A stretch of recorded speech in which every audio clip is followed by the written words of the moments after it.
Hey, how we doing, guys? Good morning, everybody. Joe here. Kevin. So we're starting a new show, Yeah. 30 Rock. Yep. We wrapped up Succession recently, and we're Mhm. about to wrap up another couple of things that we're doing. So Yep. we wanted to start in on some new material to kind of keep everything fresh. And we're going on with 30 Rock. Which I've never seen it. I'm very aware of it. Right. I've seen trailers for it endlessly. I watched The Office back in the day, and that was on TV. Right. And 30 Rock was always on, Yeah. but I never saw it. I've always seen like maybe clips of it, but no context, no idea. Can't even remember anything about the show really.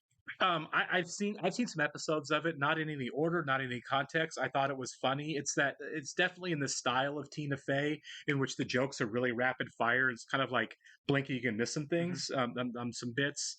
I do know that it was a prestige show. It won a lot of awards. I don't remember specifically if it ever won best comedy series. Uh-huh. I do know Alec Baldwin won at least once for lead actor, and I love Alec Baldwin. I know he can be controversial for a number of reasons, but Yeah. as a performer, I love Alec Baldwin. I like him in movies. Glengarry Yeah. Glen Ross, Red October. Oh, he was so good in those. The Edge is awesome. The Edge is a great movie. It's an awesome movie. If you've not seen The Edge with Anthony Hopkins and Alec Baldwin, kind of in most of the movie focuses on those two alone by themselves. I highly recommend it. It's a fun movie. It is a It's good lot time. of fun. Well written. It's David Mamet. Yeah, can't go wrong with David Mamet. You really Right. can't. Glengarry Glen Ross also wrote that part specifically for Alec Baldwin. So the one about Alec Baldwin in this show in general, he was a huge talk show spot for a while. Was he? He was always on Conan O'Brien. He was on Letterman for a while. Mostly Conan. If you see a lot of the clips from Alec Baldwin and Conan, he's there promoting 30 Rock, and he's just a fantastic guest, honestly. Yeah, he's a really funny guy. Yeah. Remember, he ended up being one of the early surprise hit guest hosts on Saturday Night Live for so long. Oh yeah, yeah. I'm not even talking about the Trump stuff. Yeah. I'm talking about back when he was a movie star. Yeah. They brought him in to host a lot because he killed it on Saturday Night Live. A killer De Niro impersonation. Oh, does he? I don't know if I've seen that. Most famous SNL sketches is they're doing a bit. It's the Joe Pesci talk show. Oh, okay. It's Jim Breuer's Joe Pesci, and Baldwin is De Niro. And then they end up getting into a fight with. That's right. They beat up somebody. Yeah, that's right. Yeah. Man, that's been a while. Mm-hmm. I remember one where he was a camp counselor. Oh, yeah, I know exactly what you're talking about. Yeah. I won't get into specific words that might get this video banned, but it was pretty funny. So Baldwin's got the chops. I mean, Tracy Morgan's also great in the show. Yeah. Who's the other guy? I know he's in Forgetting Sarah Marshall. Jack. Jack McBrayer. Yeah, is that his name? I think so. Yeah, and of course Tina Fey, who created the show. And the other thing I know that is it's really kind of based on her life as lead writer at SNL. Yeah, and I think I could be wrong about this, but I think Baldwin might be kind of based on Lorne Michaels a little bit. I don't know, but I think I've heard that's kind of what the running gag was that he's kind of there to be the Lorne Michaels to her Tina Fey. So. That's why we're excited to do the show too, is because this show is we're 10 years, 12 years removed from the show. It's been a while for sure. So like 2005-ish, maybe. I'm not when it started. Yeah, I think it started. Okay. Yeah. So almost 20 years. Wow. Oh wow. That's crazy. That's right. I could be wrong. It might be later, but I really feel like it was like. I think that's when it started for sure. Right in there. Yeah. About that, but still, the fact that it's been over for a while, we wanted to visit the show and really see what the hype's all about. Sure. People talk about the show today still. So right. And that's what's interesting is because like The Office, like Parks and Rec, I think this is one of the shows that was like on the chopping block forever because it didn't have a huge audience, right? It was a prestige comedy, but people just on network TV weren't as into it. Like Arrested Development, you know what I mean? It's kind of the same thing, right? Well, great Fox show, so I got canceled. Great show, but it just did not have, people just weren't. It didn't click when it happened, but it found a new life on streaming. Right. Yeah, exactly. These shows like that, like The Office, like Parks and Rec, they just don't have that mainstream appeal. I guess at least they didn't when they were on network. So the people that would be watching NBC or CBS on a weeknight, this just wasn't like the same kind of sitcom like Home Improvement or even West Wing was NBC. I mean, right? Yeah, absolutely. So. I'm eager to jump into it. Like I said, I've seen some episodes of this, not in any context or any order, so I will be very much seeing this all for the first time because I don't remember much except thinking what I did see was pretty funny. Yeah. In fact, I might not have even seen whole episodes. It might have just been clips on like Facebook that people shared and stuff, but I'm not sure. Yeah, clips. You see clips everywhere. Absolutely. So if you're watching this for the first time on YouTube, welcome to our channel, guys. Hello, guys. If you don't mind hitting the like button for us, leave us a comment down below, and please hit that subscribe button so you can stay up to date with all the new content we have coming your way. Absolutely. If you'd like to see a full-length reaction to this and everything else we've watched or are watching, please check out a link in the description below to our Patreon page, where you will find an awful lot of content there, largely prestige television. Yeah. Because we have a whole lot of holes in our viewing history when it comes to TV. All right. New York City exteriors. Whoa, Watch a lot of New York there's shows. a line, buddy. There's 2 lines. No, there's 1 line. We're in it.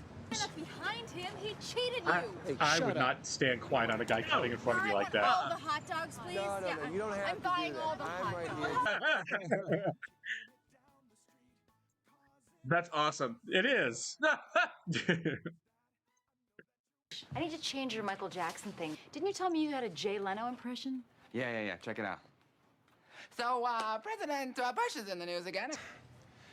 I just love television so much. We all do. Liz, they want UMP on the 50th floor. Yeah, he might have came back. Gary's dead. That's quite an entrance. Jack Donaghy, new VP of Development for NBC, GE, Universal, Kmart. But sometimes you have to change things that are perfectly good just to make them your own. Please. Oh my God. People upstairs think so. That's why they promoted me. That's why they sent me here to retool your show. Retool what now? Not like you. You have the boldness of a much younger woman. Oh my God. My God. That's actually a really good burn. I saw the one where he plays like 5 different characters. Yeah, black cop, white cop. No. Who that ninja? No, he. I'll take you. I just gotta make a quick stop first. Oh, man. She's going to miss the show. For sure.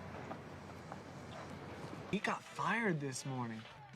That's so weird that you don't know that. Okay, so That was a good time, yeah. Man. Oh, for sure. There's no way that this was like I think she went to him about the idea of the show. So, what I get from this is that Baldwin's whole persona that he has is basically him just doing the show. Oh, right? Because but I don't really have it like this is what 2005, 2007. Around there, yeah. He kind of came back in the cultural eye Sure. around this, right? Right. Okay, before that, I don't remember Baldwin playing up this role. Sure. I mean, I guess in Malice, remember Malice Yeah, has yeah. that whole like deranged speech about him Right, being right. God, but like he never played that in the public eye. He was No. just like dark, mysterious, handsome actor. Yeah. Now he's kind of like I'm a funny guy, you know? Sure. Because he goes on like Conan and all these talk shows and does impersonations and stuff.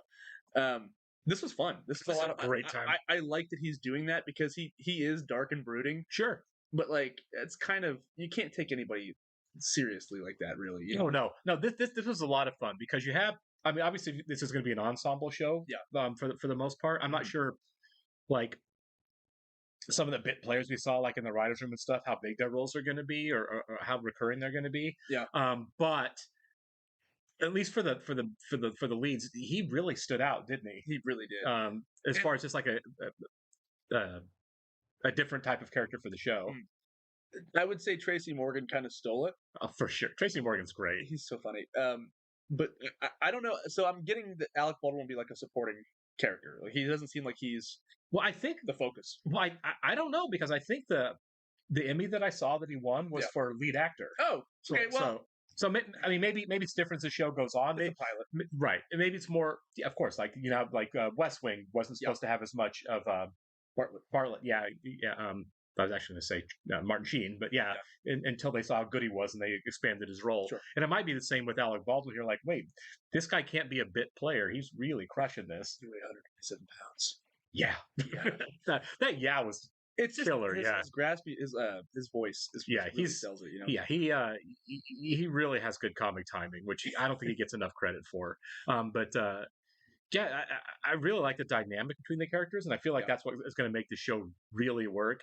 And some of the one-liners were just, I mean, it is rapid fire. I get why, like, audience members who are used to at the time it came out, who are used to standard sitcoms with laugh tracks and set up punchline, right? They're kind of making fun of it in this episode. A little, Ray Romano. Yeah, absolutely. But My brother's tall. This doesn't have the same that same type of telegraph joke that you see coming a mile away. Like that's one of the things I never liked about like 80s 90s sitcoms. Yeah. Is like here's the setup, and here's what the punchline's going to be, and there it is. You know what I mean?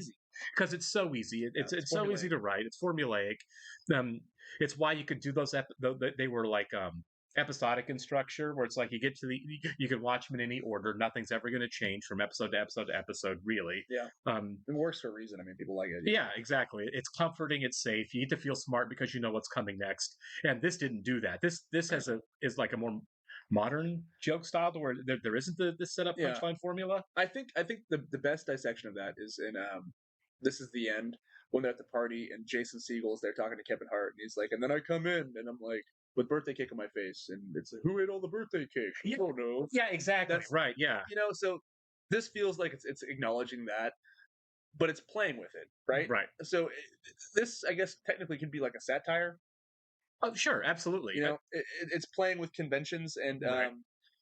I think there's a lot of room to do a lot of fun stuff on the show. I mean, it's amazing. The possibilities are endless. Well, since it's kind of based on Tina Fey's SNL experience, you can bring on. Oh, this is for sure an SNL. Right, setup, yeah. absolutely. Yeah. But you can bring on all kinds of celebrity guests for this, all kinds of them, and all kinds of roles. Yeah, I'm sure they will. And I kind of look forward to that. It's NBC. I wouldn't be surprised if Jay Leno, Conan, you know what I mean? Like, because it's all there. That's Mark Michaels true. produces this. Like any of the cast of The Office shows up or anything. Yeah, like we saw the cat lady. She was on SNL for years. I'm trying to.